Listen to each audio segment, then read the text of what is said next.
नमस्कार मेरी प्यारी लॉयल फैमिली, मैं हूं मिस्टर एक्स और आज के पॉडकास्ट में मैं आपके सामने एक ऐसे इंसान की बहुत ही भयानक कहानी लेकर आया हूं जो उस हादसे में मरते मरते बचा है।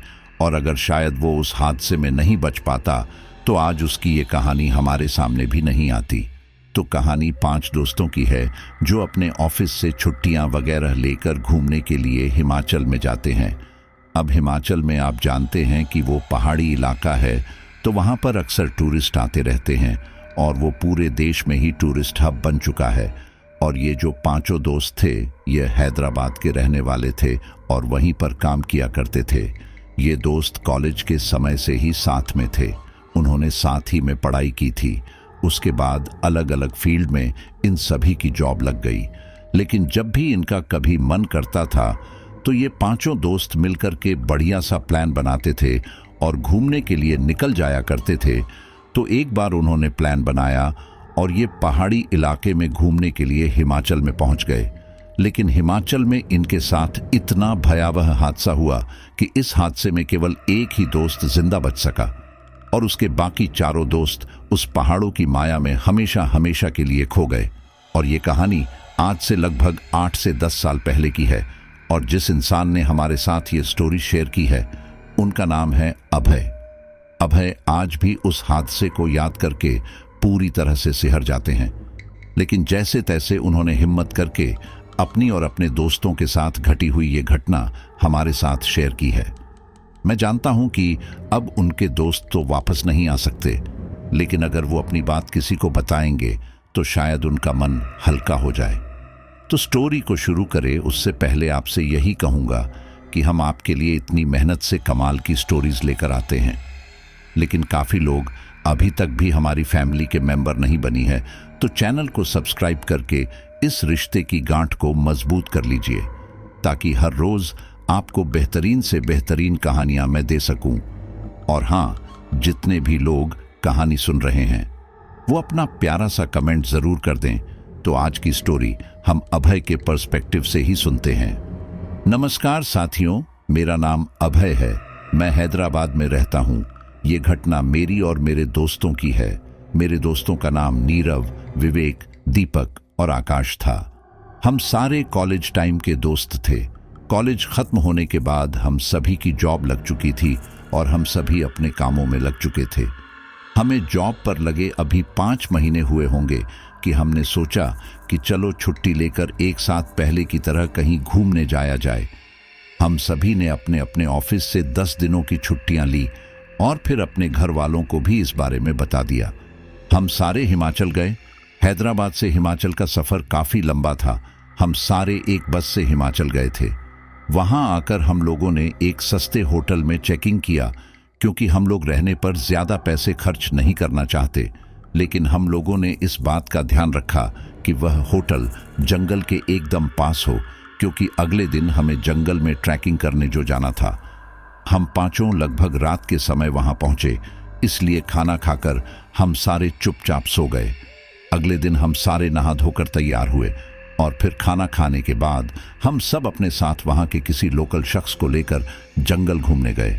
उस शख्स ने हमें बताया कि इस जंगल में कोई हिंसक जंगली जानवर नहीं है, इसलिए चिंता की कोई बात नहीं है। ये सुनकर हम सब आराम से उस जंगल में घूमने लगे। आसपास की ताज़ी हवा, पंछियों की आवाज़ें और चारों तरफ हरियाली, ये सब देखकर मन को एक सुकून मिल रहा था। हमें जंगल में घूमते घूमते लगभग 2-3 घंटे हो गए थे और अब हमें उस जंगल के रास्तों का पता चल गया था। कुछ देर ऐसे ही घूमकर हम लोग वापस होटल आ गए। जंगल की ताज़ी हवा हमें बहुत अच्छी लगी और अब तो हमें वहाँ का रास्ता भी पता चल गया था, इसलिए हमने सोचा कि अगले दिन फिर से जंगल में घूमने निकल जाएं। लेकिन हाँ, इस बार हम अकेले ही जाएंगे, किसी को लेकर नहीं। ये सोचकर हमने रात दोबारा काटी। अगले दिन सुबह उठते ही हम सब तैयार होकर जंगल में टहलने के लिए निकल पड़े। हम लोगों ने अपने अपने बैग में ज़रूरी सामान डाला और फिर जंगल के अंदर निकल पड़े। उस समय हमें नहीं पता था कि हमारा यह सफ़र इतना खतरनाक होने वाला है। हम सारे बातें करते हुए जंगल में निरंतर अंदर बढ़ रहे थे। हम लोगों को अब काफ़ी समय हो गया था और अब तो थोड़ी भूख भी लगाई थी, इसलिए हम लोगों ने सोचा कि एक जगह पर बैठकर कुछ खा लिया जाए। हम लोग वहां बैठकर कुछ खाने लगे। जब हम खाना खा रहे थे तो हमें किसी की फुसफुसाहट की आवाज आई। पहले तो हमें लगा कि यह जंगली इलाका है, तो हो सकता है कि वह आवाज हवा की हो या फिर किसी जंगली जानवर की, इसलिए हमने इसे इग्नोर किया। लेकिन अगले ही पल वह आवाज हमें दोबारा आई। वह आवाज सुनकर अब हम थोड़ा घबरा गए थे, इसलिए हम लोगों ने उठकर आगे बढ़ने का फैसला किया, क्योंकि पीछे जाने वाले रास्ते पर तो वह आवाज आ रही थी। हम पांचों दोस्त आगे बढ़ते रहे। कुछ देर बाद हम उस बात को भूल गए। हम लोगों ने लगभग आधा जंगल पार कर लिया था। जंगल का वह घना हिस्सा काफी खूबसूरत लग रहा था, लेकिन अगर हम एक हिसाब से देखें तो वह काफी डरावना भी था। कुछ आगे चलकर हमें बहते पानी की आवाज आई। हम सारे दोस्त यह सुनकर रोमांचित हो उठे और फिर उस आवाज की दिशा की ओर बढ़ने लगे। थोड़ी देर बाद हमें वह नदी दिखाई थी जिसमें से वह आवाज आ रही थी। हम सब ने अपने अपने थर्मस में मौजूद पानी को खत्म किया और फिर नदी में से पानी भरने लगे। नदी का पानी एकदम साफ और स्वच्छ था। उसके अंदर बहती हुई मछलियां भी हमने साफ देखी थीं। हम सारे वही नदी के पास बैठकर उसकी खूबसूरती का आनंद लेने लगे। इतने में ही हमें नदी के पास एक लड़की दिखाई दी। उस लड़की की उम्र 20-22 के आसपास होगी। उसने लहंगा चोली जैसा कुछ पहना था और वो बहुत ही ज्यादा खूबसूरत थी। हमें देखते ही वह लड़की बोली, आप लोग कौन हैं और क्या आप यहाँ नए हैं? तब मेरे दोस्त नीरव ने बताया कि हम टूरिस्ट हैं, हैदराबाद से आए हैं और हम जंगल घूम रहे थे, तभी हमें यह नदी दिखाई थी। तब वह लड़की बोली, हमारा गांव पास ही में है, आप लोग वहां क्यों नहीं आते? आप लोगों को देखने के लिए वहां बहुत सारी अच्छी चीजें मिलेंगी। हम लोग भी वहां इसी इरादे से गए थे, इसलिए हमने इसके लिए हाँ कर दी और फिर हम लोग उस लड़की के पीछे पीछे उसके गांव तक जा पहुंचे। सच में उसका गांव काफी खूबसूरत था। चारों तरफ हरियाली थी, प्रदूषण का नामो निशान तक नहीं था और जैसा कि हम बचपन में अपनी किताबों में देखते थे, खूबसूरत से घर और आसपास खूबसूरत नज़ारा, वो सब कहानियों के दृश्यों की तरह लग रहे थे। हम सब वहां की खूबसूरती को निहार रहे थे, लेकिन एक चीज जो मैंने नोटिस की वह यह कि मैंने वहां पर किसी मर्द को नहीं देखा। वहां पर जितने भी लोग थे वे सब की सब औरतें ही थीं और वह सारी की सारी हमें अजीब तरह से घूर रही थी। मुझे यह सब अजीब तो लगा, लेकिन फिर मैंने सोचा कि अभी तो दिन का समय है, तो हो सकता है कि गांव के सारे मर्द काम पर गए हैं, इसलिए मैंने इस पर उस समय इतना खास ध्यान नहीं दिया। हम लोग उस पूरे गांव में घूमे। इस दौरान हम जहां भी जाते वहां पर सारी औरतें हमें अजीब तरह से घूरती रहती, इसलिए आकाश बोला, अब हमें वापस चलना चाहिए, होटल पहुंचते हुए वैसे भी रात हो जाएगी। तब वह लड़की बोली, आप लोग कौन से वाले होटल में रुके हो? हमने उसे अपने होटल का पता बता दिया। फिर उसने कहा, उस होटल पर जाने के लिए तो यहाँ से एक शॉर्टकट है जिससे कि बहुत जल्दी वहां तक पहुंचा जा सकता है। अगर आप लोग कहें तो मैं आपको वहां छोड़ दूं। मुझे यह सब कुछ सही न लगा, क्योंकि शाम होने वाली थी और इस समय किसी जवान लड़की का ऐसे कुछ लड़कों के साथ जाना सही नहीं था। इसलिए मैंने उसे कहा, नहीं, हम खुद चले जाएंगे, आप यही रहिए, आपका हमारे साथ चलना सही नहीं रहेगा। यह सुनकर वह लड़की मुझे अजीब तरह से देखने लगी। मुझे समझ नहीं आ रहा था कि वह मुझे ऐसे क्यों देख रही है। उसकी निगाहों में एक अपनापन था जो उस समय मैंने महसूस किया। वही मेरा दोस्त दीपक, जो उस लड़की को अजीब तरह से घूर रहा था, उसकी नीयत मुझे कुछ सही नहीं लगी और इसी दौरान वह बोला, अगर आप हमें छोड़ दें तो कम से कम हम रास्ता नहीं भटकेंगे, तो आप चलिए ना हमारे साथ। मैंने उन्हें काफी समझाया कि इनका हमारे साथ जाना सही नहीं है, लेकिन फिर मेरे बाकी दोस्तों ने भी दीपक का ही साथ दिया। इसके आगे मैं कुछ ना कह सका, लेकिन पता नहीं क्यों मुझे यह सब कुछ सही नहीं लग रहा था। खैर, वह लड़की हमारे साथ चलने पर राजी हो गई। वह हमें एक दूसरे रास्ते से लेकर जाने लगी। इस दौरान मैंने यह बात नोटिस की कि मेरे दोस्त उस लड़की को गलत निगाह से देख रहे थे। अब यह बात उस लड़की के सामने बोलना सही नहीं था, इसलिए मैंने उन्हें इशारों में मना किया, लेकिन उनके ऊपर तो मेरी किसी बात का असर ही नहीं हुआ। कुछ आगे चलकर आसमान में बादल छा गए, यह देखकर मैं काफी घबरा गया, क्योंकि हम लोग छतरी नहीं लाए थे और फिर ऐसे में बारिश की वजह से अगर हम भी बीमार पड़ गए तो फिर हमारा पूरा ट्रिप खराब हो जाता। इसलिए मैंने अपने दोस्तों से कहा कि अगर बारिश हुई तो फिर हमें किसी घने पेड़ के नीचे शरण लेनी होगी। लेकिन उन्होंने तो जैसे मेरी बात सुनी ही नहीं। वह सारे बस चुपचाप उस लड़की को घूरे जा रहे थे। थोड़ी ही देर में बारिश शुरू हो गई, जिस वजह से हम सारे एक पेड़ के नीचे रुक गए। बारिश थी कि रुकने का नाम ही नहीं ले रही थी और फिर अब तक अंधेरा भी होने आया था। ये सब देखकर मैंने उसे लड़की से कहा, आप खामखा हमारे साथ आ गई। अब देखिए अंधेरा भी होने वाला है, हम तो फिर भी चले जाएंगे, लेकिन फिर आप घर कैसे जाएंगी? इस पर वह लड़की कुछ न बोली, वह बस हम सभी को घूरती रही। अब यह सब मुझे काफी अजीब लगने लगा था, इसलिए मैंने उससे बोला, आप अपने घर चले जाइए, हम लोग खुद ही चले जाएंगे, वैसे भी अब ज्यादा रास्ता नहीं बचा। इतने में ही तेज आवाज में बिजली कड़की और मुझे थोड़ा डर लगने लगा था, लेकिन फिर अगले ही पल मैंने देखा कि मेरे दोस्त आकाश ने उस लड़की का हाथ पकड़ लिया था। ये देखकर उस लड़की ने अपना हाथ झटका और कहा, यह आप क्या कर रहे हैं? मैं यहाँ आपकी मदद कर रही हूँ और आप मेरे साथ ही छेड़खानी कर रहे हैं। इस पर मेरा दोस्त कुछ ना बोला, वो बस उस लड़की को अपनी तरफ खींचने लगा। मुझे यह सब देखकर काफी गुस्सा आ रहा था। सच में मुझे तो उस समय उसे अपना दोस्त कहते हुए भी शर्म आ रही थी। अब इससे पहले कि मैं कुछ बोलता, मेरे दोस्त दीपक ने भी उस लड़की का हाथ पकड़ लिया और कहा, देखो लड़की, अगर तुम हमारी बात मानोगी तो तुम्हें हम पैसा भी देंगे और तुम्हारी जान भी बच जाएगी, लेकिन अगर तुमने हमारी बात नहीं मानी तो हम तुम्हें मार डालेंगे।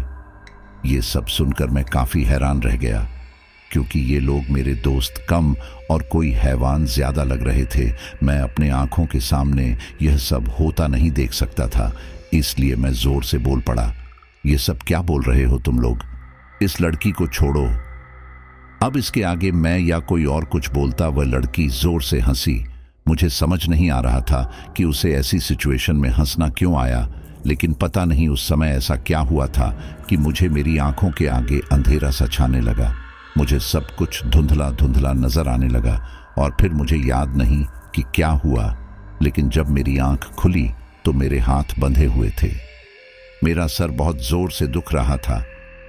पता नहीं क्या हुआ था मेरे साथ उस दौरान, जब मैं बेहोश हो गया था। मैंने होश में आते ही आसपास देखा, मेरे चारों दोस्त भी वहीं पर बेहोश पड़े हुए थे। हम सभी के हाथ पैर बंधे हुए थे। हमें किसी जानवर की तरह खूंटे से बांधा गया था। मैंने अपने सारे दोस्तों को उठाने की कोशिश की, लेकिन वे सारे थे कि उठ ही नहीं रहे थे। और फिर मैंने आसपास देखा, वो एक कच्चा घर था और उस कमरे में कोई भी फर्नीचर नहीं था। शायद वो कोई झोपड़ी थी। उस झोपड़ी में कोई खिड़की नहीं थी, लेकिन हाँ, सामने की तरफ एक जर्जर दरवाजा था जो जगह जगह से टूटा फूटा था। उस टूटे फूटे दरवाजे से झोपड़ी के बाहर का हिस्सा साफ दिख रहा था। मैं रेंगते हुए उस जर्जर दरवाजे के पास आया और झोपड़ी से बाहर का रास्ता देखने लगा। मैंने दरवाजे के टूटे हिस्से से बाहर की तरफ झांका। बाहर जो मैंने देखा उसे देखकर मैं हैरान रह गया, क्योंकि बाहर बड़ी सी समतल जगह थी। उस समतल जगह पर कुछ औरतें कुछ अजीब से कपड़ों में नाच गा रही थीं। वो गाना काफी अजीब सा था। मैंने उस तरह का गाना कभी नहीं सुना। मे बी शायद यह उनका कोई पारंपरिक गीत हो। फिर मैंने उस समय इस पर ज्यादा ध्यान नहीं दिया, लेकिन हाँ, इस दौरान मैंने नोटिस किया कि वे औरतें जिस जगह पर नाच गा रही थीं, उनसे कुछ दूरी पर कुछ मोमबत्तियां जल रही थीं और यह सारी मोमबत्ती एक खास आकृति में जलाई हुई थी, जैसे कि कोई एक बहुत बड़ा सा गोल घेरा हो। उस घेरे के अंदर ही वे सारी औरतें नाच रही थी। उन औरतों की संख्या यही कुछ 50 से 60 के आसपास होगी।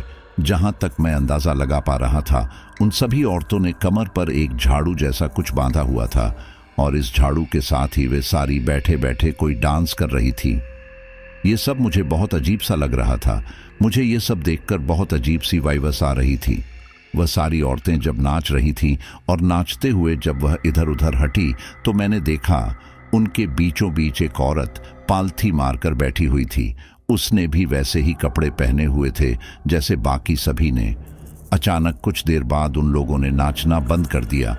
उसके बाद पता नहीं उनके बीच में क्या बात हुई कि उसके बाद वह सारी औरतें उस झोपड़ी की तरफ बढ़ने लगी जिसमें हम सब बेहोश पड़े हुए थे। ये सब देखकर मैं काफ़ी घबरा गया था, इसलिए मैं रेंग कर वापस उस जगह आया जहां मैं बेहोश पड़ा हुआ था और फिर वापस बेहोश होने का नाटक करने लगा। उस समय मेरी योजना तो यही थी कि मैं मौका देखते ही इनके चंगुल से भाग जाऊंगा, क्योंकि अभी तो यहां से निकलना थोड़ा मुश्किल था। खैर, वो औरतें हमारी झोपड़ी की तरफ आईं। वहां आते ही चार चार औरतों ने मिलकर हम एक एक दोस्तों को पकड़ लिया। इस दौरान मैं यह नाटक कर रहा था कि उन्हें पता न चले कि मुझे होश आ चुका है। वह लोग हमें जबरदस्ती उठाकर उस घेरे के अंदर ले आई जिसमें थोड़ी देर पहले वह लोग नाच कर रही थी। हमारे वहां आते ही जो महिला बीचों बीच बैठी थी वह तेज आवाज में बोली, अब इनको जगा दो, क्योंकि हमें इनकी बलि होश में देनी होती है। यह सब सुनकर मैं अंदर ही अंदर सिहर उठा था। मैं यहां घूमने फिरने के इरादे से आया था, नई दुनिया देखने के इरादे से आया था, लेकिन यहां तो ये लोग मुझे किसी दूसरी दुनिया में ही भेजने का इंतजाम कर रहे थे। सच कहूं तो मुझे उस समय अपने दोस्तों को बचाने की बिल्कुल नहीं पड़ी थी, क्योंकि ऐसी सिचुएशन में हर इंसान अपनी जान बचाने के बारे में सोचेगा, न कि दूसरों की। और मुझे उस समय ऐसा लगने लगा था कि हमारी सिचुएशन के लिए मेरे दोस्त ही जिम्मेदार हैं, क्योंकि अगर वे लोग लार टपकाते हुए उस लड़की के पीछे पीछे यहां तक ना जाते तो शायद आज हम लोग अपने होटल के कमरे में चैन से सो रहे होते। खैर, एक एक करके हम सभी दोस्तों को होश में लाया गया, लेकिन मैं तो पहले से ही होश में था, लेकिन मैंने ऐसे एक्टिंग की जैसे कि मुझे कुछ पता ही नहीं हो। होश में आते ही हम सब दोस्त हैरानी से आसपास देखने लगे। अपने सामने इतनी सारी काले कपड़ों में औरतों को देखकर हम सब घबरा गए थे। तभी मेरा दोस्त नीरव बोला, कौन हो तुम लोग और हम कहां पर है? सच कहूं तो उस समय मुझे मेरे दोस्त पर काफी गुस्सा आया, क्योंकि हम जिस स्थिति में थे उससे यह साफ जाहिर था कि हमारी जान खतरे में है, और ऊपर से उसके ये बेतुके सवाल। अब जो औरतें इस तरह के कपड़ों में हाथों में इतने बड़े बड़े हथियार लेकर खड़ी हैं, वह कोई सामान्य औरतें तो होगी नहीं। फिर भी ऐसे ऐसे सवाल। खैर, मैंने उनसे पूछा कि आखिर वो लोग हमारे पीछे क्यों पड़ी हैं, क्योंकि हमारी उनसे कोई जाति दुश्मनी तो थी नहीं। आपकी जानकारी के लिए मैं बता दूं कि मैं यहां पर समय लेने के लिए फालतू की बकवास कर रहा था, ताकि समय रहते मेरे दिमाग में कोई आइडिया आए। इतने में ही मेरे दोस्त ने उनमें से किसी औरत की गर्दन दबोच ली। अब उसके हाथों में वही हथियार था जो कि उस महिला के हाथ में था। उसे ऐसे देखकर वह सारी महिलाएं शायद घबरा गई, और फिर इसी तरह हम सबको वहां से भागने का मौका मिल गया। हम लोग वहां से तेजी से भागे। हमें रास्ता तो पता नहीं था, ऊपर से अंधेरा, लेकिन वह जंगल इन औरतों से तो कम ही खतरनाक होगा। ये सोचकर हम उस जंगल में और भी अंदर की ओर जाने लगे। इस दौरान वह महिला अब भी हमारे साथ थी। मैंने अपने दोस्तों को समझाया कि इसका हमारे साथ रहना खतरनाक हो सकता है, क्योंकि इससे पहले जो लड़की हमारे साथ गई थी उसने अकेले में ही हम सबको बेहोश कर दिया था। अब यह पता नहीं हमारे साथ क्या करे। मेरी यह बात उन सभी को ठीक लगी, इसलिए हमने उस औरत को वहीं पर छोड़ दिया और फिर हम लोग आगे की तरफ भागे। इस दौरान हमें पीछे से उस औरत की आवाज सुनाई दे रही थी। वह बोल रही थी, तुम लोग हमसे भाग नहीं सकते, क्योंकि यह जंगल हमारा मायावी जंगल है, और तुम लोग जहां पर भी जाओगे वापस इसी जगह आओगे। इसलिए मुझे तुम लोगों के बारे में चिंता करने की जरूरत नहीं है। हमने उस समय इस बात पर ज्यादा ध्यान नहीं दिया, क्योंकि वहां जान के लाले जो पड़े थे। हम लोग तेजी से जंगल में आगे की तरफ बढ़ रहे थे। अंधेरा काफी ज्यादा हो चुका था, और वहां पर चंद्रमा की रोशनी के अलावा हमारे पास रोशनी करने के लिए और कुछ नहीं था। घने घने पेड़ होने के कारण चंद्रमा की रोशनी भी हम तक मुश्किल से ही पहुंच रही थी। हमारे पास भी जितना भी सामान था वो उन लोगों ने अपने पास रख लिए थे, लेकिन अपनी जान बचाने के लिए हम फिर भी लगातार चलते रहे। हम लोग चल चल कर काफी थक चुके थे। हमें तो पता भी नहीं था कि हम लोग कितनी देर से चल रहे थे। लेकिन फिर भी जान बचाने के लिए हमें चलना पड़ रहा था। लगभग एक आध घंटे बाद हमने देखा कि हमारे पीछे कोई भी नहीं है। तब मेरे दोस्त आकाश ने कहा कि चलो थोड़ी देर यहीं पर आराम लिया जाए। हमें यह बात सही लगी और फिर हम सारे वहीं पर थोड़ा आराम करने लगे, क्योंकि एक तो भूख भी बहुत लगी थी, ऊपर से काफी चलकर हम थक भी गए थे और हमें पता था कि इस जंगल के अंदर कोई खतरनाक जंगली जानवर नहीं है, इसलिए हमारी जान को भी कोई खतरा नहीं था। इसलिए न जाने कब हमें वहां पर नींद आ गई। सुबह की सूरज की किरण जैसे ही मेरे चेहरे पर पड़ी तो मेरी आंख खुली। आंख खुलते ही मैंने आसपास देखा। जैसे ही मैंने अपने दोस्तों पर नजर डाली तो मेरी आंखें भय से चौड़ी हो गई, क्योंकि हम पांचों में से हमारा दोस्त नीरव गायब था। यह सब देखकर हम लोग काफी हैरान रह गए। पहले तो हमें लगा कि हो सकता है कि वह शायद बाथरूम के लिए गया है, लेकिन जब काफी समय तक भी वो नहीं आया तो हमने उसे आवाज लगानी शुरू की, लेकिन वहां पर सिवाय सन्नाटे के और कुछ नहीं था। हमें बस हमारी ही आवाज वहां से पलटकर वापस आ रही थी। हम लोग काफी घबरा गए थे। हमें समझ नहीं आ रहा था कि आखिर वह कहां चला गया, और अगर उन औरतों को लेकर ही जाना था तो अकेले नीरव को ही क्यों लेकर गई, हम सभी को भी लेकर क्यों नहीं गई। खैर, अब हमें लगने लगा था कि शायद नीरव अब वापस हमें मिलने नहीं वाला, इसलिए हम लोगों ने अपनी अपनी जान बचाने के लिए आगे बढ़ने का फैसला किया। हमें काफी दुख हो रहा था कि हमारा दोस्त नीरव आज हमारे साथ नहीं है। सच कहूं तो उस समय मेरा मन किया था कि वापस जाते ही मैं इसके बारे में पुलिस में कंप्लेंट करके उन औरतों को जेल में चक्की पिसवाऊंगा, लेकिन तब मुझे यह नहीं पता था कि जिन औरतों को मैं सजा दिलवाना चाहता था वह कोई आम औरतें नहीं थीं। हम सारे जंगल में काफी आगे की तरफ आने लगे। लगभग दोपहर तक चलने के बाद हमें पानी की आवाज सुनाई दी। वह आवाज सुनकर हमारे चेहरे पर चमक आ गई, क्योंकि सच में हमें प्यास भी काफी लगी थी। हम सभी दौड़कर उस आवाज की दिशा में उस नदी के पास आए। वहां जाकर हमने नदी का ठंडा पानी पिया। पानी पीते ही मैंने अपनी निगाहों से आसपास की जगह का मुआयना किया तो पाया कि ये वही नदी थी और इसके आसपास का एरिया भी वही था जहां हमें वो लड़की मिली थी। ये देखकर हम सब काफी खुश हुए, क्योंकि अब हम अपने होटल से ज्यादा दूर नहीं थे। भूख लगते हुए भी जीवन की आस में हम सारे लोग तेजी से आगे बढ़ने लगे। लगभग 1 घंटे बाद हमें कुछ बस्ती जैसा दिखाई दिया। थोड़ा पास आकर हमने उस बस्ती को जैसे ही देखा तो हमारे होश उड़ गए, क्योंकि ये वही गांव था जहां पर वह लड़की हमें लेकर आई थी। यह सब देखकर हम सारे काफी घबरा गए, क्योंकि हम इन्हीं लोगों से तो बचकर भागे थे और अब दोबारा यहां पर आ गए। हम सारे वापस पीछे की तरफ भागे और हम तब तक भागते रहे जब तक कि हमारे फेफड़ों ने जवाब नहीं दे दिया। काफी देर भगाने के बाद हम सब एक जगह रुके। तब मेरे दोस्त विवेक ने कहा, यह कैसे हो सकता है, हम लोग उस गांव में वापस कैसे पहुंच सकते हैं, जबकि हम तो अपने होटल की तरफ गए थे। इस सवाल का जवाब उस समय हम में से किसी के भी पास नहीं था, इसलिए हम में से कोई कुछ ना बोला। लेकिन फिर तभी मैंने कहा, हमें अब यहां से उल्टी दिशा में जाना चाहिए, क्योंकि हमारा होटल यहां से उल्टी दिशा में था। सब लोगों को मेरी बात सही लगी और फिर फेफड़ों में थोड़ा दम भरने के बाद हम लोग वापस चलने लगे। पहाड़ों पर मौसम का कोई भरोसा नहीं रहता, बारिश कभी भी आती जाती है। यही आज फिर हुआ।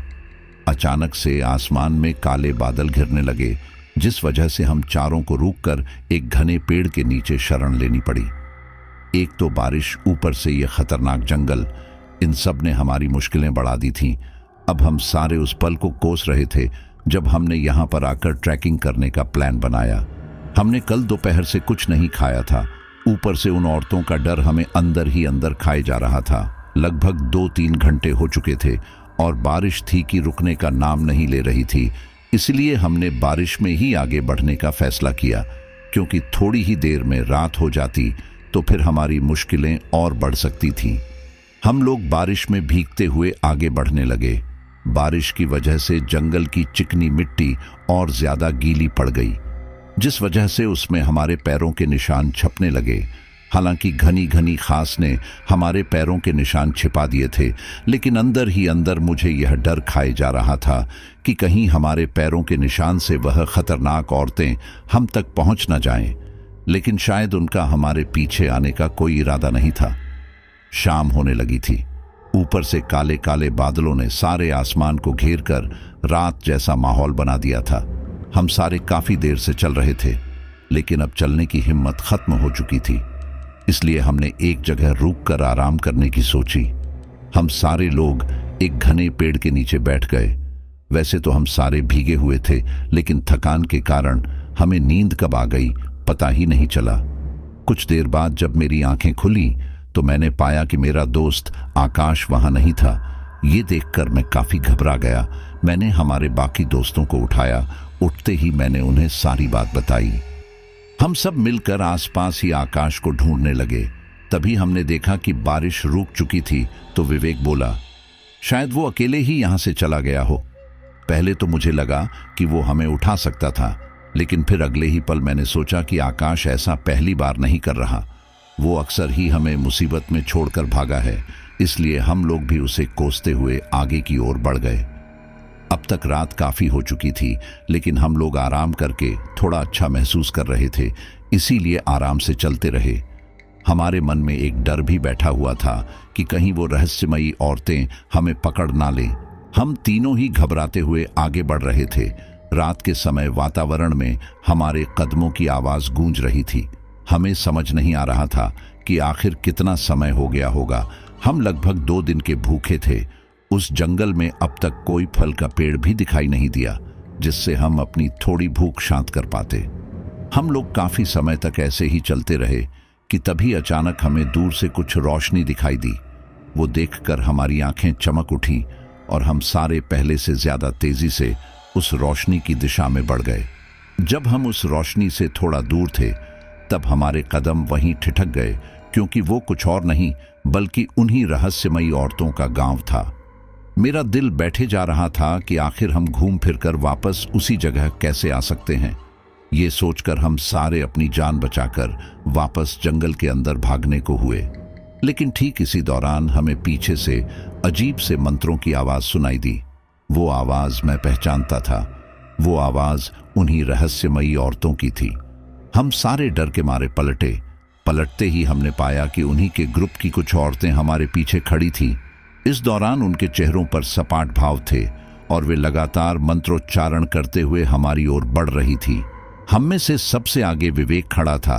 दीपक ने समय न गंवाते हुए उन औरतों के ऊपर धक्का दे दिया और खुद जंगल के अंदर भागा। इस दौरान मैं भी उसके पीछे पीछे भागने लगा। यहां मैं आपसे एक बात क्लियर करना चाहूंगा कि दीपक ये करने वाला था, इसका अंदाजा मुझे नहीं था, लेकिन मैं समझ सकता हूं कि उस समय उसकी मनोस्थिति क्या रही होगी। खैर, हम दोनों बिना पीछे देखे जंगल के अंदर भागते रहे। हमें नहीं पता था कि विवेक अब तक जिंदा भी होगा या नहीं। लगभग 15-20 मिनट बाद हम हांफते हुए रुके। रुकते ही मैंने दीपक को इसके लिए बहुत सुनाया कि उसकी वजह से विवेक अब हमारे साथ नहीं है और अब हम सिर्फ 2 ही बचे हैं। तब दीपक बोला, अगर मैं उसे उनके ऊपर धक्का नहीं देता तो आज हम तीनों वहीं मरे पड़े रहते, लेकिन इससे कम से कम हम 2 तो जिंदा हैं। मैंने कहा, लेकिन फिर भी ये गलत है। दीपक बोला, देखो मेरी बात सुनो, ये कोई साधारण जगह नहीं लग रहा।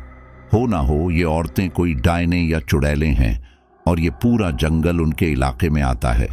उन्होंने इसे अपनी शक्तियों से एक तरह के माया जाल में बांध दिया है, जिससे हम बार बार यहीं घूमे जा रहे हैं और अब हम इतनी आसानी से यहाँ बाहर नहीं निकल सकते।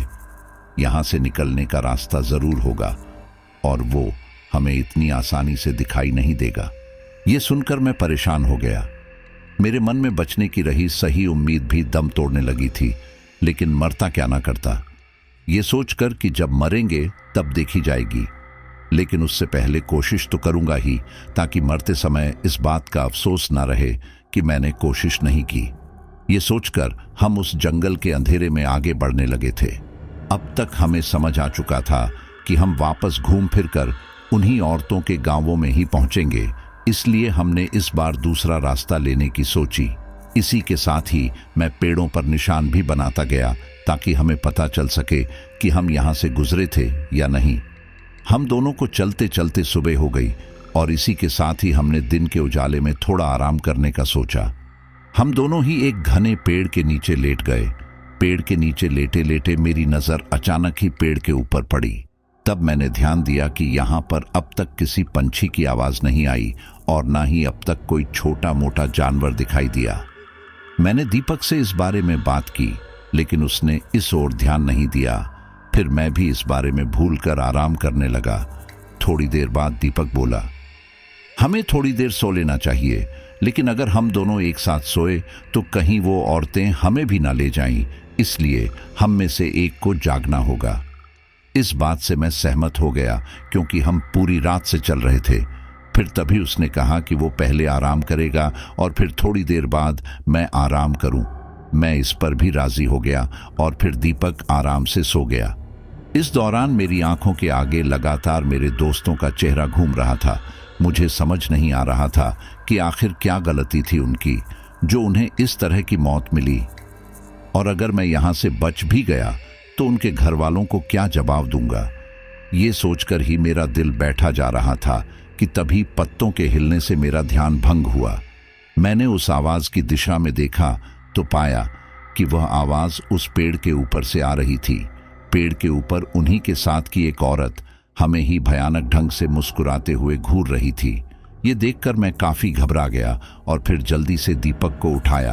दीपक को परिस्थिति पता थी, इसलिए वो भी एक झटके में उठ बैठा। अब तक वो औरत पेड़ से उतरकर हमारे सामने आ खड़ी हुई। उसे अपने सामने देखकर मैं काफी घबरा गया था, लेकिन फिर अगले ही पल दीपक ने उसके पेट पर एक जोरदार लात मारी, जिससे वो लड़खड़ाकर गिर पड़ी। मौके का फायदा उठाकर हम वहां से भाग खड़े हुए, लेकिन अब हमें पता चल चुका था कि वो सारी औरतें इस पूरे जंगल में फैली हुई हैं और शायद हम उनसे नहीं बच सकते। दीपक ने तो फिर भी थोड़ा बहुत सोकर अपनी नींद पूरी कर ली थी, लेकिन मेरी आंखों में नींद अब भी थी। मैं रुककर आराम करना चाहता था, लेकिन मौत के डर ने मुझे चलने पर मजबूर कर दिया था। लगभग एक आध घंटे चलने पर हमें कुछ औरतों की आवाजें आने लगी। हम समझ गए कि हम उन औरतों के गांवों के पास ही हैं। मेरा दिल धक से बैठ गया। वो आवाज सुनकर हम वापस पीछे की ओर भागे।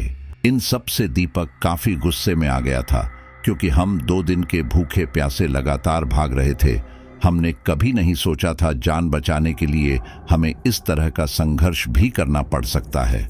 खैर, लेकिन हम इसमें कर भी क्या सकते थे सिवाय ऊपर वाले को कोसने के। इसलिए हम आगे बढ़ते रहे। कुछ आगे चलकर हमें दोबारा बहते पानी की आवाज आई। वो आवाज सुनकर हम समझ गए कि हम दोबारा उस नदी के पास हैं। हमें बहुत प्यास लगी थी, इसलिए हम लोग उस नदी की ओर बढ़ गए। नदी के पास पहुंचकर हमने पानी पीकर थोड़ी देर वहीं आराम करने का फैसला किया। हम दोनों आराम करते हुए आसपास की जगह देख रहे थे। उस समय मुझे याद आया कि जब हम उस लड़की के साथ गए थे, तब मैंने च्युइंगम खाकर एक जगह थूका था। वो याद करके मेरी आंखों में उम्मीद की किरण नजर आने लगी, क्योंकि फिर हमें बस उससे विपरीत दिशा में आगे बढ़ना था। मैं उस च्युइंगम को ढूंढने लगा। कुछ देर बाद मुझे वो च्युइंगम मिल गया और मुझे पता चल गया कि हमें किस दिशा में जाना है। मैंने ये बात दीपक को बताई। ये सुनकर दीपक बोला, जरा इस रास्ते को ध्यान से देखो। जिस रास्ते की तुम बात कर रहे हो, वो रास्ता उन औरतों के गांवों तक जाता है। दीपक की बात सच थी, लेकिन फिर मेरे दिमाग में एक बात आई। हम हर बार उनसे अलग दिशा में भाग रहे हैं, इसके बावजूद हम बार बार उनके गांव पहुंच रहे हैं। इसलिए मैंने सोचा कि एक बार ये भी करके देख लेते हैं। दीपक इस बात के लिए पहले तो राजी नहीं हुआ, लेकिन फिर मान गया, क्योंकि मैं उसके बिना ही अकेले उस रास्ते पर जाने लगा था। हमारे 3 दोस्त गायब हो चुके थे और ऐसे में हमारा साथ में रहना जरूरी था। ये सोचकर वो मेरे साथ चलने लगा। उस रास्ते पर थोड़ा आगे जाने पर हमें कुछ औरतों के फुसफुसाहट की आवाज आई।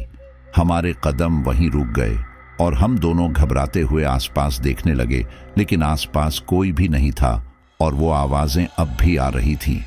इन सब से मैं समझ गया था कि हम सही रास्ते पर हैं, क्योंकि बार बार सही रास्ता लेने के बावजूद हम घूम फिरकर उनके गांव पहुंच रहे थे और इस दौरान हमें कुछ भी अजीब नहीं लगा। वहीं इस रास्ते पर ऐसी आवाज आ रही है। ये सब सुनकर दीपक बोला, आगे उन डरावनी औरतों का गांव है, हमें यहां से भाग जाना चाहिए। मैंने कहा, जब वो दिखाई देंगी तब चले जाएंगे, लेकिन अभी तो मैं पीछे नहीं हटने वाला। ये सब सुनकर दीपक मुझे गंदी गालियां देने लगा। उसे लगा कि मैं ये सब सुनकर उसकी बात मान लूंगा और उसके साथ वापस पीछे चला जाऊंगा, लेकिन ये उसकी गलतफहमी थी, क्योंकि मुझे पूरा यकीन था कि मैं सही रास्ते पर हूं। इसलिए मैंने उसकी बातों को अनसुना किया। हम जैसे जैसे आगे बढ़ रहे थे वैसे वैसे वे आवाजें बढ़ने लगी थी, और अब तो वे आवाजें बिल्कुल पास से आने लगी थी। ये सब सुनकर दीपक पहले से काफी ज्यादा घबरा गया और मेरा गिरेबान पकड़ते हुए बोला, हमारे 3 दोस्त मारे जा चुके हैं और अब हम सिर्फ 2 बचे हैं, लेकिन लगता है कि तेरी बेवकूफी की वजह से हम दोनों मरेंगे। ये सब सुनकर अब मुझे गुस्सा आने लगा था, इसलिए मैंने उसे एक मुक्का मार दिया और कहा, ध्यान से सुन, वो आवाज एकदम पास से आ रही है, लेकिन तुझे कोई यहां दिखाई दे रहा है? नहीं ना? इसका मतलब साफ है कि हम सही रास्ते पर हैं। वे औरतें शायद जादू टोना जानती हैं और उसी से उन्होंने इस रास्ते पर यह सब कर दिया है ताकि हम इस रास्ते पर ना चलें। मेरी बात सुनकर उसका भी ध्यान उस ओर गया और फिर वो भी बिना कुछ कहे आगे बढ़ने लगा। कुछ आगे चलकर हमने महसूस किया कि अब वो आवाजें इतनी पास से आ रही थी जैसे कि कोई कान के एकदम पास आकर बोल रहा हो। हमें डर तो बहुत लग रहा था, लेकिन हम फिर भी आगे बढ़ रहे थे। कुछ आगे चलकर अचानक से वही औरतें पेड़ों के ऊपर से नीचे आने लगी। ये सब देखकर मैं काफी घबरा गया था, लेकिन दीपक को लगा कि ये भी उनका कोई आंखों का धोखा है, इसलिए वो उनके एकदम पास आ गया। मैंने उसे रोकना चाहा, लेकिन तब तक काफी देर हो चुकी थी। वो उनके एकदम पास आ खड़ा हुआ था। मुझे समझ आ चुका था कि अब दीपक का बचना मुश्किल है, इसलिए मैंने अपनी जान बचाने की सोची और फिर मैं घबराते हुए पीछे मुड़ा, लेकिन मैंने पाया कि हमें चारों ओर से उन रहस्यमयी औरतों ने घेर लिया था। ठीक इसी दौरान मुझे एक तड़ाक की आवाज आई। मैं घबराते हुए पीछे मुड़ा तो पाया दीपक जमीन पर पड़ा था। ये देखकर मैं समझ चुका था कि वो आवाज इसी के गाल से आई थी। मैं दौड़कर उसके पास पहुंचा। इतनी ही देर में वे सारी रहस्यमयी औरतें अजीबोगरीब मंत्रों का उच्चारण करते हुए हमारे पास आने लगी। अगले ही पल दीपक उठ खड़ा हुआ और उसने वही किया जो पहले किया था। उसने मुझे उनके ऊपर धक्का दे दिया और वहां से भागने लगा, लेकिन वो उनकी पकड़ से छूट नहीं पाया और जल्दी ही पकड़ा गया। फिर उसके बाद मेरी आंखों के आगे अंधेरा छाने लगा। जब मेरी आंखें खुली तो मैंने खुद को और दीपक को उसी झोपड़ी में पाया जिसमें हमें पहले बंद किया गया था। इस दौरान मैंने देखा कि दीपक होश में आ चुका था। मुझे पता था कि मेरी मौत तो आनी ही थी, लेकिन मुझे उससे ज्यादा इस बात का गुस्सा था कि उसने मुझे उनके ऊपर धक्का देकर मारने की कोशिश की। हालांकि मुझे इसका जवाब पता था, लेकिन मुझे गुस्सा इतना आ रहा था कि मैं शब्दों में बयां नहीं कर सकता। मैं उससे लड़ पड़ा, तब वो भी कहाँ कम था, वो भी मुझसे लड़ने लगा। वाद विवाद से शुरू हुआ हमारा झगड़ा मारा मारी पर पहुंच गया था। हम दोनों एक दूसरे को मारते मारते उस झोपड़ी के जर्जर दरवाजे को तोड़ते हुए बाहर तक आ गए थे। बाहर वे रहस्यमय औरतें घेरा बनाकर बैठकर पता नहीं क्या कर रही थी, लेकिन हम दोनों एक दूसरे के साथ लड़ते लड़ते उनके पास तक आ गए थे। वे औरतें गोल घेरा बनाकर बैठी हुई थी। उनके बीच में शायद उनकी कोई मुखिया बैठी थी। इस दौरान उसके आगे कुछ अजीब सी सामग्रियां पड़ी हुई थी। हमने उस पर ध्यान नहीं दिया और लड़ते लड़ते हम दोनों उन सामग्रियों के ऊपर जा गिरे। यह सब देखकर वह औरतें, जो पहले ही काफी गुस्से में थी और ज्यादा गुस्से में आ गई और उन लोगों ने हम लोगों पर हमला बोल दिया। ये सब देखकर दीपक तो एक ओर हट गया, लेकिन मैं उन औरतों से पीटने लगा। इतने दिन से न खाने के कारण मेरे अंदर ताकत बिल्कुल भी नहीं लग रही थी। ऊपर से कितने लोग मिलकर मुझे मार रहे थे। इस वजह से मैं वहीं जमीन पर गिर पड़ा कि तभी अचानक वह महिला जो उस गोल घेरे में बीचों बीच बैठी हुई थी एकदम से उठ खड़ी हुई और बोली, देखो तुम दोनों, हमारी तुमसे कोई जाति दुश्मनी नहीं है। हम बस अपना काम कर रहे हैं। हम हर 4 साल में एक बार 4 लोगों की बलि देते हैं और इस साल भी हमें 4 लोगों की बलि देनी है। तुम सारे लोग मिलाकर 5 लोग हो गए, लेकिन हमें सिर्फ 4 चाहिए, इसलिए अब फैसला तुम्हारे ऊपर है। तुम लोग आपस में लड़कर फैसला कर लो कि तुम में से किसको जिंदा रहना है। जो भी तुम में से आखिर तक अपने पैरों पर खड़ा रहेगा उसे हम छोड़ देंगे और दूसरे की हम बलि देंगे। ये सुनकर मैं और दीपक काफी खुश हुए, क्योंकि हमें एक आखिरी मौका मिला था। उनके कहे अनुसार अगर हम में से कोई एक जीतता तो वहां से बच निकलता, और सच कहूं तो हम दोनों ही अपना अपना जीवन बचाना चाहते थे। ऐसी दोस्ती सिर्फ फिल्मों में ही होती है कि दोस्त एक दूसरे की जान बचाने के लिए अपनी जान दांव पर लगा देता हो, लेकिन असल लाइफ में ऐसा कुछ नहीं होता। हर किसी को अपनी जान बचाने की ज्यादा पड़ी रहती है। वही हमारे साथ हो रहा था। अपनी अपनी जान बचाने के लिए हम दोनों कुत्ते बिल्लियों की तरह दोबारा लड़ने लगे। हमारे हाथ में जो भी आता हम लोग उसे एक दूसरे को मारते, फिर भले ही वह वहां मौजूद डंडा भाला कुछ भी हो, हमें बस जीतने से मतलब था। अभी थोड़ी देर पहले जब उन औरतों ने मिलकर हमें मारा था तो उस समय दीपक तो एक ओर हट गया था, लेकिन उन्होंने मुझे बहुत मारा था, जिसकी वजह से मेरी आधी ताकत तो वही खत्म हो गई थी। रही सही ताकत मेरी इतने दिन से खाना ना खाने की वजह से चली गई थी। इस वजह से मैं दीपक से ज्यादा कमजोर था। दीपक यह बात बहुत अच्छे से जानता था, लेकिन फिर भी वह रिस्क नहीं लेना चाहता था, इसलिए वह मुझे मारे जा रहा था। सच कहूं तो दीपक कॉलेज टाइम में बॉक्सर रह चुका था, जिस वजह से उसके जीतने के चांस ज्यादा भी थे। और रही बात मेरे अंदर ऐसी कोई खास खूबी नहीं थी। मुझे बस खाने पीने और पढ़ने का ही शौक रहा था, और अब मुझे लगने लगा था कि अगर मैं थोड़ा बहुत कसरत और बॉक्सिंग पर ध्यान दिया होता तो आज शायद मेरी जान बच जाती।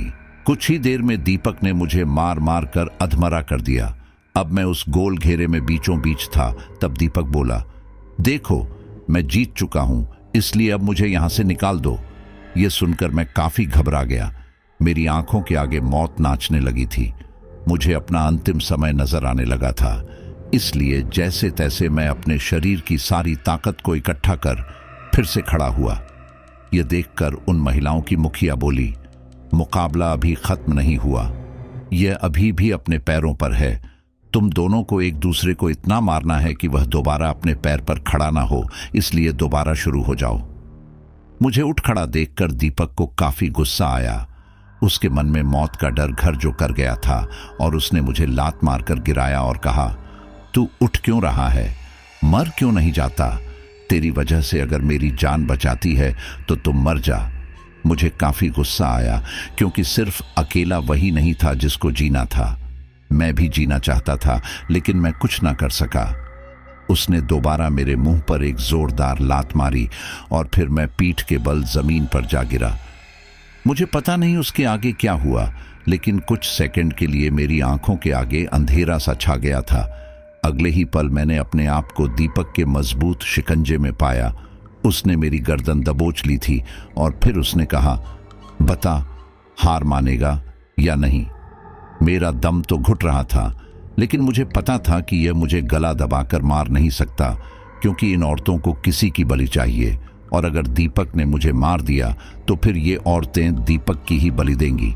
इसलिए मैंने हिम्मत करके उसके आगे घुटने टेकने से मना कर दिया। इन सब से दीपक को काफी गुस्सा आया। सच कहूं तो उस समय उसके अंदर मुझे एक दरिंदा नजर आने लगा था, एक ऐसा दरिंदा जो अपनी जान बचाने के लिए किसी की भी जान लेने के लिए तैयार था। लेकिन मैं भी कम नहीं था, इसलिए इतनी मार खाने के बावजूद मैंने हार नहीं मानी। लेकिन इसके आगे जो दीपक ने किया, उसके बाद मैं अपने पैरों पर खड़ा नहीं हो पाया। दीपक ने लाठी उठाई और फिर मेरे पैरों पर ताबड़तोड़ लाठियां बरसाना शुरू किया। उन लाठियों के वार से मैं चीख रहा था। आसपास के वातावरण में मेरी चीखें गूंज रही थी। वह सारी औरतें सपाट भाव से ये सब देख रही थी, लेकिन उनमें से कोई भी मेरी मदद के लिए आगे नहीं आया। आते भी क्यों, क्योंकि ये सब उन्हीं का तो किया धरा था। खैर, मेरी टांगों का कचूंबर बनाने के बाद दीपक ने वह लाठी फेंकी और फिर गुस्से में तेज आवाज में कहा, अब उठ। मैं उठना तो चाहता था, लेकिन मेरे पैरों की हड्डियां चकनाचूर हो चुकी थी। इस वजह से मैं वहां तड़पता रहा, लेकिन उठ नहीं पाया। यह सब देखकर दीपक के चेहरे पर एक चौड़ी मुस्कान आ गई और वह बोला, देखो, यह अपने पैरों पर नहीं उठ पा रहा, इसका मतलब मैं जीता तो मुझे यहां से बाहर निकालो। ये सुनकर उन महिलाओं की मुखिया बोली, हाँ, तुम जीत गए और अब हम अपने वादे के अनुसार तुम्हें यहां से बाहर निकालेंगे। वहीं तुम्हारे इस दोस्त की बाकियों की तरह बलि दे दी जाएगी। दीपक बोला, इसके साथ क्या करना है, क्या नहीं करना है, वह आप लोग देखें, लेकिन मुझे अभी के अभी यहां से बाहर निकालो। मेरे सामने ही यह सब बातें हो रही थी। मैं वहां अपनी मौत का इंतजार कर रहा था। वही दीपक अभी इन सब से बाहर निकलने की तैयारी कर रहा था। मैं भी यहां से बच निकलना चाहता था, लेकिन शायद मेरी किस्मत में यह सब होना नहीं लिखा था, या फिर शायद मेरा बचना लिखा था, क्योंकि अगले ही पल वह लड़की जो हमें सबसे पहले नदी किनारे मिली थी आगे आई और बोली, माफ करना मुखिया जी, छोटा मुंह बड़ी बात, लेकिन मैं आपसे एक विनती करना चाहूंगी कि आप इसको ना छोड़कर इनको छोड़ दें। यह सुनकर मैं और दीपक तो हैरान हुए ही, लेकिन इसी के साथ ही वहां आसपास मौजूद सारी औरतें भी हैरान रह गई। उन्हें समझ नहीं आ रहा था कि आखिर वह लड़की ऐसे क्यों बोल रही है। तभी उनमें से एक बोली, तुम होश में तो हो? यह तुम क्या बोले जा रही हो? हमने अभी इन दोनों का मुकाबला करवाया था और मुकाबले में ये शख्स जीता है, तो इसीलिए इस शख्स का यहां से जाना बनता है, और यह शख्स मुकाबला हारा है, इसलिए इसी की बलि चढ़ाई जानी चाहिए। तुम इस शख्स की बलि नहीं चढ़ाना चाहती, लेकिन क्या हम इसका कारण जान सकते हैं? कहीं तुम्हें इससे प्रेम तो नहीं हो गया? यह सुनकर वह लड़की एकदम से बोली, नहीं, ऐसा कुछ भी नहीं है, ये बहुत अच्छे इंसान हैं। अभी कुछ दिन पहले जब मैं इन लोगों को यहां लेकर आई थी, तब इन सभी लोगों की मेरे ऊपर गलत नजर थी। बस इन्हीं को छोड़कर, यहां तक कि इनको छोड़कर ये सभी मेरे साथ गलत करने की कोशिश कर रहे थे। उस समय भी इन्होंने इनका विरोध किया था। मुझे पता है कि यह लोग मेरा बाल भी बांका नहीं कर सकते थे, लेकिन अगर मैं कोई नाय नॉर्मल लड़की होती तब तो पता नहीं कि ये मेरा क्या हाल करते। इन्होंने उस समय जो किया वह कोई भी इंसान नहीं करता, और हमारा मतलब सिर्फ बलि से है, लेकिन हम किसी अच्छे इंसान की बलि चढ़ाकर यह काम पूरा नहीं कर सकते। अगर हमने इस इंसान को छोड़ दिया तो इसने आज जो मेरे साथ करने की कोशिश की थी वो आगे किसी और के साथ कर सकता है, लेकिन अगर हमने इन्हें छोड़ा तो कम से कम लड़कियां सुरक्षित तो रहेंगी। ये सब सुनकर मेरी आंखों में आंसू आ गए। वही मेरा दोस्त काफी गुस्से में आ गया था और वह चीखते हुए बोला, यह क्या बकवास लगा रखी है तुम लोगों ने? मैं जीता हूं तो मुझे छोड़ो। यह सुनकर उन महिलाओं की मुखिया गुस्से में बोली, हमें क्या करना है क्या नहीं, यह हमें तुमसे सीखने की जरूरत नहीं है, और हमने अपना मन बदल लिया है। अब बलि तुम्हारी चढ़ाई जाएगी और इस युवक को छोड़ दिया जाएगा। हम अपने संप्रदाय के लिए बलियां जरूर देते हैं, लेकिन हम किसी अच्छे इंसान को मारकर मानव जाति पर बोझ नहीं बढ़ाना चाहते, इसलिए हम तुम्हारी बलि देकर अपना यह काम पूरा करेंगे। उसके बाद उन सभी औरतों ने मिलकर दीपक को चारों ओर से घेर लिया। वह सारी औरतें गोल घेरा बनाकर दीपक को घेर कर खड़ी हो गई। मुझे ठीक से दिखाई नहीं दे रहा था, इसलिए मैं उठकर वहां जाने की कोशिश कर रहा था, लेकिन मेरे पैरों का जो हाल था उस वजह से मैं उठ ही नहीं पा रहा था। मैं जैसे तैसे करके रेंगते हुए वहां आया, और वहां आते ही मेरी आंखें फटी की फटी रह गई। उन रहस्यमयी औरतों ने दीपक का सिर धड़ से अलग कर दिया था, और उसके घाव से निकलते खून को उनकी महिला मुखिया चाट रही थी। ये सब देखकर मैं काफी घबरा गया था। मैंने दीपक के पास जाने की कोशिश की, लेकिन ठीक इसी दौरान ही मेरे ऊपर किसी ने सफेद पाउडर छिड़क दिया, जिस वजह से मैं कुछ ही देर में वहीं बेहोश हो गया। उसके बाद जैसे ही मेरी आंखें खुली तो मैंने खुद को एक अस्पताल के बिस्तर पर पाया। इस दौरान मेरे बिस्तर के पास मेरी माँ कुर्सी पर बैठी हुई थी। मुझे होश में आती है वह काफी खुश हुई। होश में आते ही पहले तो मुझे कुछ याद नहीं आया, लेकिन फिर अगले ही पल वो सारी घटनाएं मेरी आंखों के आगे नाचने लगी।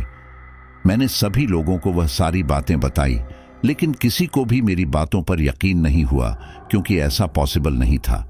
जंगल के अंदर कोई कबीला जिसमें सिर्फ औरतें हैं और वह इंसानों की बलियां लेती हैं।